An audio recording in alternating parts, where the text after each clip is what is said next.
기쁨의 50일 기간 우리가 함께 사도행전을 묵상하셨고요. 또 성경 필사도 사도행전을 쓰고 계신데요. 여러분, 사도행전을 묵상하시고 필사하시면서 예수님의 제자들만이 아니라 사도행전에 나오는 수많은 사람들, 예를 들면 바울이나 빌립, 스데반, 바나바, 제가 이름은 다 말할 수는 없지만 그런 초기 공동체의 성도들의 모습을 보시면서 성경에 기록된 성도들의 모습을 볼 때 그들은 어떤 사람들이라고 생각해 보셨을까요? 그들의 모습을 보면서 이들은 이런 사람들이구나 하고 혹시 생각해 보셨을까요? 저는 성경을 읽으면서 이렇게 한번 생각해 봤는데요. 어떤 표현이 더 가까운지 한번 여러분 같이 한번 생각해 봐 주십시오. 성경에 기록된 초대교회 성도들은 좋은 사람이 되려고 했다, 하나가 있고요. 또 하나는 성경에 기록된 초대교회 성도들은 좋은 것을 줄 수 있는 사람들이었다. 어떤 정의가 더 마음에 드시나요? 둘 다 마음에 안 드세요? 좋은 사람이 되려고 했을까요? 좋은 것을 줄 수 있는 사람들이었을까요? 좋은 것을 줄 수 있는 사람들이었다 해도 괜찮겠죠. 그러면 그들은 가지고 있었던 좋은 것을 주었을 때 그들이 가지고 있는 좋은 것은 무엇일까요?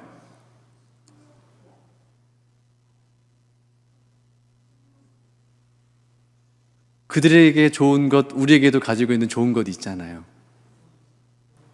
네?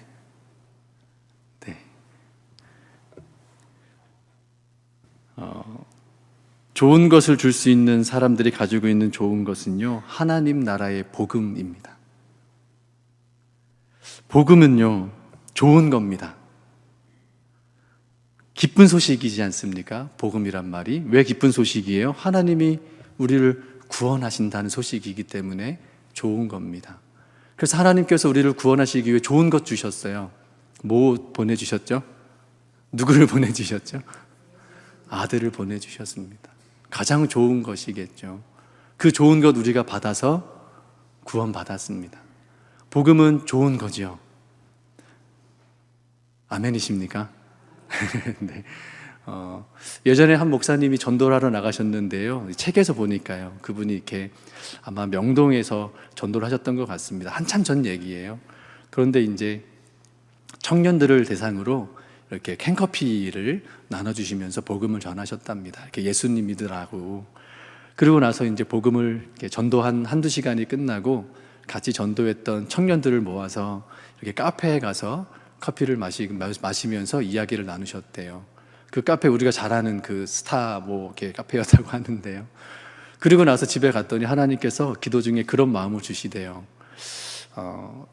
복음은 너에게 좋은 거라면 너도 사람들에게 좋은 것 줘야지 라는 마음을 주셨다는 거예요. 그러니까 이제 저희가 흔히 얘기하는 카페에서 먹는 그 커피는 4,000원. 그런데 전도할 때 준 커피는 그 가격이 안 되니 나에게 좋은 것을 다른 사람에게도 주어야 그게 복음이라는 겁니다. 하나님에게 가장 좋은 예수 그리스도를 우리에게 보내주셔서 우리가 구원받았으니 복음은 좋은 거지요.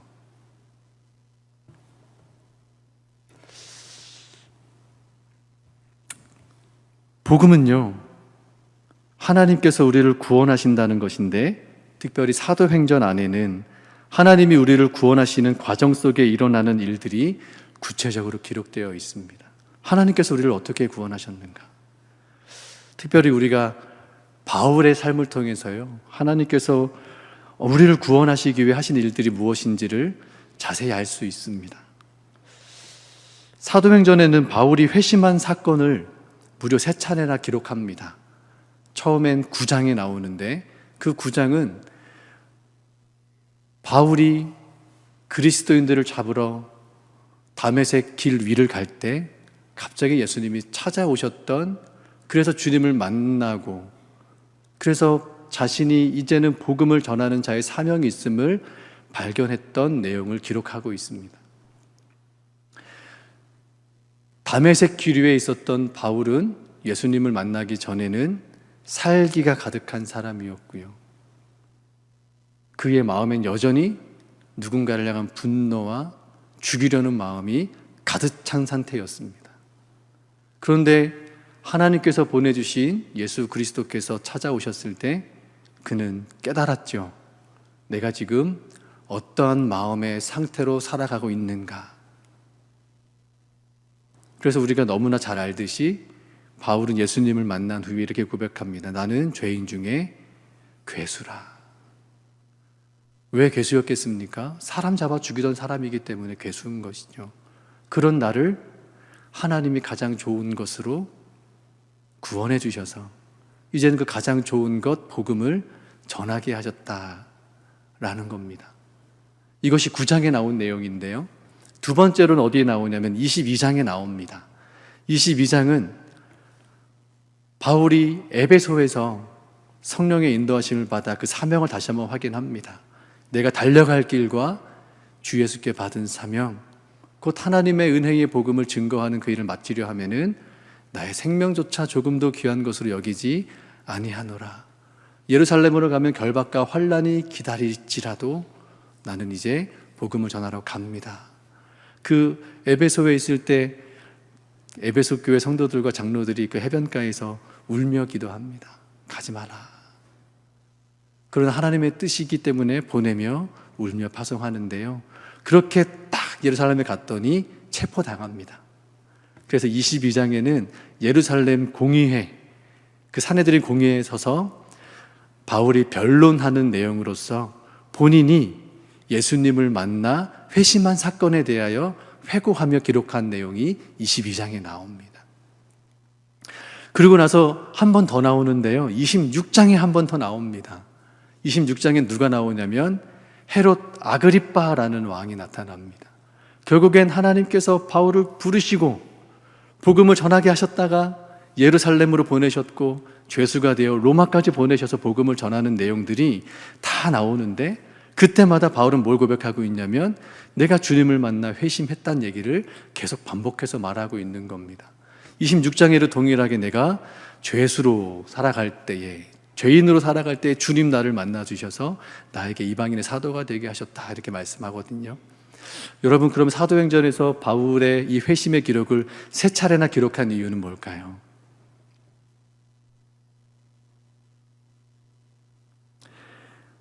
복음을 알기 전에 바울과 복음을 알고 난 후에 바울이 변화되었다는 것을 증언하기 위해서입니다. 바울은 복음을 듣고 변했습니다. 복음이 바울을 변화시켰다는 것을 증언하는 것이죠. 여러분, 이것이요, 하나님이 우리를 구원하신다는 좋은 소식에 담겨있는 내용 중에 한 부분입니다. 하나님을 만나면, 복음을 경험하면 우리는 변화됩니다. 첫 번째로 어떤 변화가 있습니까? 우리가 죄 가운데 있다는 것을 깨닫기 때문에요, 다시는 이 죄 가운데서 살고 싶어지지 않는 마음이 들기 시작하죠. 그래서 그 복음에 합당한 삶을 살고자 우리가 뭐와 싸워요? 죄와 싸워요. 이런 삶이 시작되어지는 겁니다. 즉, 복음이 우리를 변화시킨다는 건 예수님을 알기 전에 나와 예수님을 알고 난 후에 나는 다른 존재가 되었다는 것을 경험한다는 것입니다. 여러분, 그런 경험들이 있으시죠? 바울은 복음을 받아들이고 변화되었죠. 사람을 잡아 죽이려는 살기동등한 모습에서 십자가를 자랑하는 사람이 되었습니다. 바리새인으로서 성경에 대한 지식과 학문이 뛰어났지만 이제는 그리스도를 아는 지식 외에 다른 모든 지식들은 배설물로 여기겠다고 고백합니다. 어떻게 해서든지 모든 사람들이 복음을 듣고 믿어 구원받기를 원하기에 내 생명 드리기를 마다하지 않는 사람이 되었고요.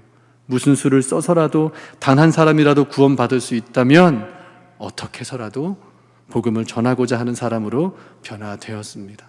날마다 죽고 날마다 다시 살아나는 부활의 신앙, 복음의 사람으로 가득 찬 사람이 되었습니다. 복음은 변화를 일으킵니다. 믿으십니까?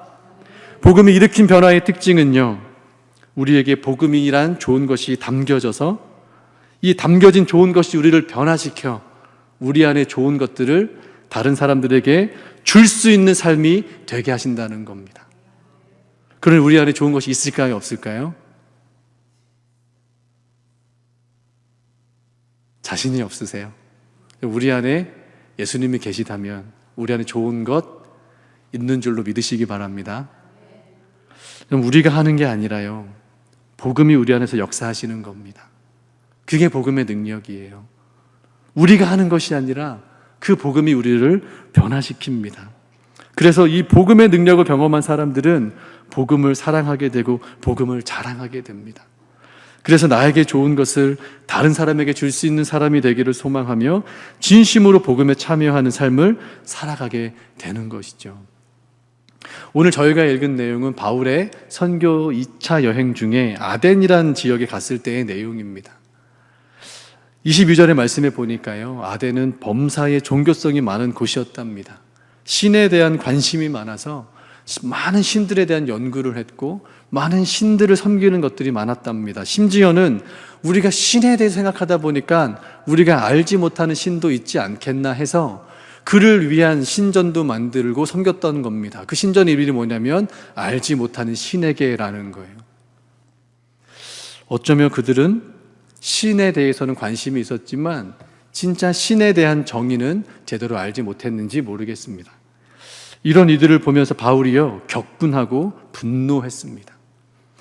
특히 지난 새벽 기도회 중에 이 17장 본문을 가지고 박경삼 목사님 설교하실 때 제 마음에 이렇게 딱 묵상이 되었던 그 표현이 있었습니다. 목사님 설교하실 때 이런 표현을 쓰셨습니다. 발작적 분노가 있었다라고 말씀하셨는데요, 그 말씀을 좀 묵상하게 됐습니다. 발작적 분노, 이게 무슨 말인가 곰곰이 생각해 보니까 이런 발작이란 건 나에게 의도된 행동이 아니라는 의미지요. 재채기처럼 갑자기 일어나는, 내 의지와 상관없이 일어나는 행동일 텐데 의도치 않게 일어난 어떤 행동처럼 바울은 자신도 모르는 사이에 격동되고 분노했다라는 의미였던 것 같습니다. 그래서 저는 바울이요, 어떻게 그런 모습이 될 수 있을까를 더 생각해 보니까 바울의 마음이 이런 마음이지 않을까 싶었습니다. 복음을 향한 바울의 사랑 때문에. 여러분, 사랑하는 사람에게 불행한 일이 생기면 함께 속상하지요. 사랑하는 사람에게 어려운 일이 생기면 무슨 수를 써서라도 돕고 싶지요. 사랑하는 사람이 무시당하는 일이 생기면 함께 화도 납니다. 사랑하는 사람에게 갑작스러운 위험이 찾아오면 나도 모르게 뛰어들어 온몸으로 막아주게 되지요.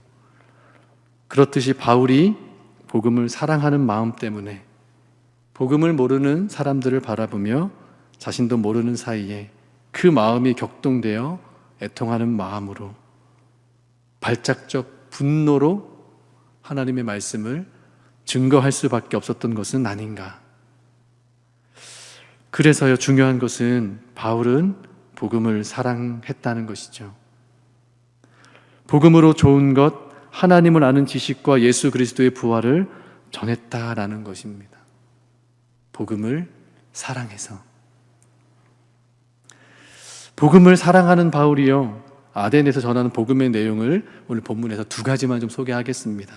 첫 번째로 뭘 말씀하냐면 하나님은 천지의 주제시다라고 말합니다. 여러분, 천지의 주제는 무슨 말일까요? 하늘과 땅의 주인이시라는 거예요. 그럼 하늘과 땅이 누구 거라는 거예요? 하나님이시라는 거예요. 하나님이 다스리신다라는 뜻입니다. 그러니 하늘과 땅을 다스리시는 분이라는 것은 두 가지 의미가 있어요. 그러면 하나님은 사람이 만든 것에 그 안에 갇혀 계시는 분이 아니다라는 것이죠. 하나님은 스스로 계신 분이시다라는 겁니다. 또한 하나님은 하늘과 땅을 지으신 주인이신데 그분이 우리의 섬김을 필요로 하는 분이 아니라는 거예요. 그분이 뭔가 부족해서 우리에게 섬김을 받아야만 그분이 신처럼 대접받는 것이 아니다라는 겁니다. 오히려 그분은 충만하시기에 그 충만함으로 도리어 우리를 보살펴 주신다고 말씀하세요. 그 생명과 호흡과 만물을 가지고 우리에게 주신다. 이게 무슨 말이냐면 하나님이 우리를 섬기신다라는 뜻입니다. 여러분, 하나님이 어떤 분이세요? 우리를 돌보시고 섬기시는 분이시라는 거예요. 스스로 천지를 지으시고 다스리시고 우리를 돌보시고 섬겨주시는 분이셔서 우리가 도리어 그분을 힘입어 살아간다는 것을 말씀한 겁니다. 복음 안에는요, 나를 사랑하는 하나님이 내 인생을 계획하시고 섭리하시고 구원하시는 과정에 대해 이해할 수 있는 하나님에 대한 지식들이 담겨 있습니다. 하나님은 자기 백성을 사랑하셔서 아들을 보내신 분이시죠. 성경에 하나님을 아는 지식이 풍성해질 때 이와 같은 놀라운 진리를 발견하게 됩니다. 바울은 그것을 모르는 사람들에게 그것을 전해주기 위해 첫 번째로 하나님은 하늘과 땅의 주인이십니다라는 것을 전해주었습니다. 그리고 두 번째로 바울이 전한 것은요, 예수 그리스도의 부활입니다. 하나님이 우리를 섬기시기 위해서 보내주신 그 아들 예수 그리스도께서 죽었다가 다시 살아나셨으니 죽은 자를 다시 살리실 수 있는 부활의 능력이 있다면 그 분이 참 신이라고 믿을 만한 증거이지 않겠는가, 이렇게 전하고 있는 겁니다. 그러나 죽은 자의 부활을 들은 아덴 사람들은요, 바울이 전한 복음을 듣고 받아들이지 않았습니다. 받아들이지 않았다고 해서 바울이 복음을 전한 것이 아무런 의미가 없던 것은 아닙니다. 저는 이 아덴에서의 모습을 보면서요, 복음을 사랑한 바울의 마음을 한번 여러분들과 나누고 싶습니다. 우리가 누군가에게 복음을 알려주고 싶은 마음이 들었던 경험이 있으신가요? 내가 누군가에게 나에게 좋은 예수님을 좀 알려주고 싶다라는 마음을 가져보셨습니까? 제 간증을 잠깐만 하겠습니다. 짧게 하겠습니다. 저는 고등학교 2학년 때요, 저희 아버님이 갑작스럽게 심장마비로 돌아가셨습니다. 제 좀 소개를 하면 저희 아버님은 여기 순공여자고등학교 영어 선생님이셨습니다. 갑자기 쓰러지셔서 학교에서 돌아가셨다는 얘기를 들었고 제가 이제 아버지를 그렇게 떠나보내드리게 되었습니다. 그리고 났더니 제 인생이 조금 달라졌습니다. 좀 많이 방황하고 혼란스러운 시기를 겪게 됐습니다. 교회를 좀 멀리하게 되었고 하나님을 찾지 않는 자리에 가게 되었습니다. 그럴 때요, 저를 바라봐줬던 한 교회 청년의 선배들이 있습니다. 그 선배들이 항상 저를 찾아왔습니다. 찾아와서 해줬던 얘기는 딱 두 마디였습니다. 어떤 말이었냐면, 성우가 하나님 너를 사랑하신다, 성우가 하나님 너를 기다리신다, 이 얘기만 해주었습니다. 그때는 저 사람들이 왜 나한테 저렇게 하는지 이해할 수가 없었는데요, 나중에 정말 하나님이 나를 사랑하시는구나, 정말 하나님이 나를 기다리시는구나를 깨달았더니 너무 감사하더라는 것이죠. 여러분도 그런 마음 있지 않으셨습니까?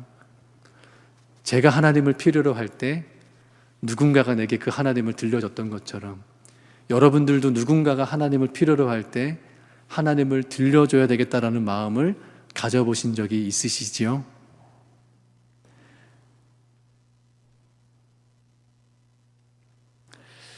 우리가 누군가에게 복음을 알려주고 싶은 마음이 드는 것은요, 우리도 복음을 사랑하기 때문입니다. 그리고 그 복음 안에서 누군가를 사랑하시는 하나님의 사랑이 우리 안에 역사하시기 때문입니다. 그래서 우리가요, 복음이 아닌 것을 경험할 때, 바울처럼 복음이 아닌 것을 경험할 때 복음의 경험으로 바꾸어가려는 시도를 하게 되는 이유도 우리 안에 복음을 사랑하는 마음이기 때문입니다. 복음을 믿고 변화된 사람은 반드시 복음을 사랑하게 되고요, 복음의 좋은 것을 줄 수 있는 사람이 되어갑니다. 우리 망우교회 성도 여러분들도 그런 사람이 되어 오신 줄로 믿습니다. 그러면 우리 복음을 사랑하는 신앙의 모습에 대해 한 가지만 적용하면 좋겠습니다. 여러분, 우리 삶에요, 복음이 아닌 것을 자꾸만 허용하면서 복음을 사랑한다고는 말할 수 없을 것 같습니다. 내 삶이 복음이 아닌 것을 자꾸만 허용하면서 나는 복음을 사랑합니다라고 말하기에는 뭔가 어울리지 않는 것 같습니다. 그러면 우리 복음을 사랑하는 신앙의 모습에 대해 복음이 아닌 것을 허용하지 않으려는 노력을 한다면 어떤 노력을 해야 될까? 참 이 지점에서 이 설교를 준비하면서 많이 기도하게 됐는데요. 첫 번째는요, 우리 한국 그리스도인들이 복음이 아닌 것을 자꾸만 허용하면서 복음을 사랑한다라고 말하고 있는 한 가지 문제는 저는 회개하지 않는 것이라고 묵상이 됩니다. 우리가 실수하고 잘못할 수 있습니다. 그러면 회개해야 되겠죠. 회개는요, 하나님께 먼저 용서를 구하고, 그리고 하나님 앞에서 내가 실수하고 잘못한 사람에게 어떻게 용서를 구해야 하는지도 그 마음을 받아 그 사람에게 회개하고 용서를 구해야 합니다. 그게 회개입니다. 우리가 회개한다고 말은 하는데요, 사실 우리 회개 잘 안 합니다. 회개는 죄를 자복하고 잘못을 구하고 용서받아 다시는 내가 그렇게 하지 않을 겁니다. 다시는 내가 그렇게 하지는 않을 겁니다 하는 결단과 결심이 있어야 하거든요. 회개의 과정에는 뭐가 수반되냐면요, 죄에 대한 아픔이 수반됩니다. 내가 누군가를 아프게 했구나. 내 죄가 누군가를 괴롭게 했구나. 가장 큰 아픔 뭔지 아십니까? 이런 나를 바라보시는 하나님의 아픔입니다.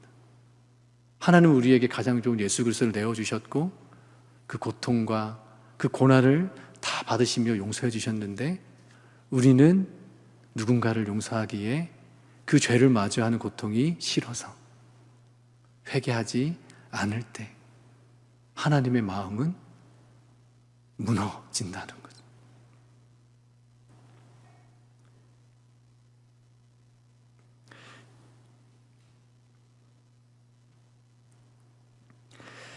예수님이 우리를 죄에서 구원하시기 위해 용서하신 것은 우리를 대신하여 고통받으시고 아파하셨기 때문입니다.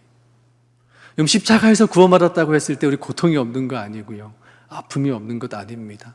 우리가 받지 않았을 뿐이죠. 그러나 우리 삶에 그런 아픔이 있어야 합니다. 회개의 아픔이 있어야 합니다. 그래서 우리가 복음을 사랑하는 사람은 회개와 죄에 대한 고통을 통해 복음을 복음되게 합니다. 그래서 복음이 아닌 것을 허용하지 않아서 하나님이 우리 안에 용서와 화해로 이루어 놓으신 것들을 지키며 살아가게 하는 것이죠.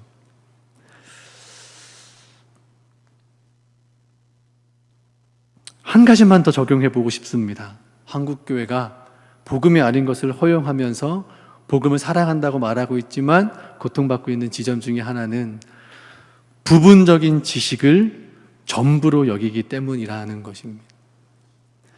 한번 부분을 전체로 안다는 것은 이런 겁니다. 코끼리를요, 코만 만져본 사람이 코끼리에 대해 소개하면 어떻게 되겠습니까? 코만 얘기합니다. 그러다가 다리를 만지면 어떻게 될까요? 그건 코끼리가 맞을까요? 아닐까요? 아니라고 하는 것이죠. 성경에 보면, 히브리서에 보면 우리에게 이렇게 권면합니다. 이제는 온전한 대로 나아가라. 온전한 대로. 이 말은 뭐냐면 하나님을 아는 지식에서 성장하여 성숙한 어른이 되어 주십시오라는 고백이거든요. 왜 이런 말을 하냐면 바울이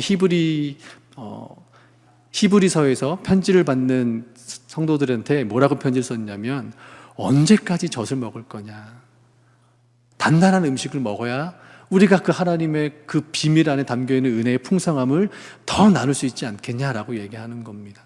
한번 생각해 보십시오. 3살 아이가 젖병을 물고 있으면 어떻게 보이실까요? 귀엽죠? 사랑스러울 겁니다. 그런데 제가 이 나이가 됐는데 젖병을 물고 있으면 여러분 저를 어떻게 보실까요? 첫 번째는 징그러우신 거고요, 두 번째는 잘하지 못함에 안타까우실 겁니다. 한국교회가 부분적인 지식을 전부로 하니 잘하지 못한 거예요. 그러니 우리가 알고 있는 것이 전부이니 하나님의 풍성한 은혜가 더 많이 있는데도 여기에 가지 못하고 여기서 허덕이는 것 같습니다. 그럼 복음이 아닌 것을 허용하지 않는다는 건 뭐냐면, 하나님, 우리가 하나님에 대해 더 알고 싶습니다. 내가 가진 것이 전부가 아닙니다. 그렇게 되면요, 하나님을 아는 지식이 더 깊어질수록 지혜와 지식과 은혜는 풍성해지만 그 성품은 더 온유하고 겸손해지는 것이죠. 하나님께서 그토록 원하시는 교회의 모습, 예수님과 같이 온유와 겸손을 통해 하나님을 아는 지식으로 세상에 나아가 좋은 것을 전해줌으로 이 땅에 하나님의 구원을 이뤄가는 것. 여러분, 그런 교회 되길, 그런 성도 되길 소망하십니까? 소망하실 수 있기를 주님의 이름으로 축원합니다. 우리 복음이 아닌 것을 허용하지 않도록 복음을 사랑하고 복음을 사모하고 복음을 알아가는 망우교회가 되셔서 하나님의 좋은 것을 세상에 전해주었던 사도행전의 교회와 성도들 같이 이 세대에 복음의 좋은 것으로 이 땅을 변화시켜 나아가시는 우리 망우교회와 성도 여러분들이 되시기를 주님의 이름으로 축원합니다.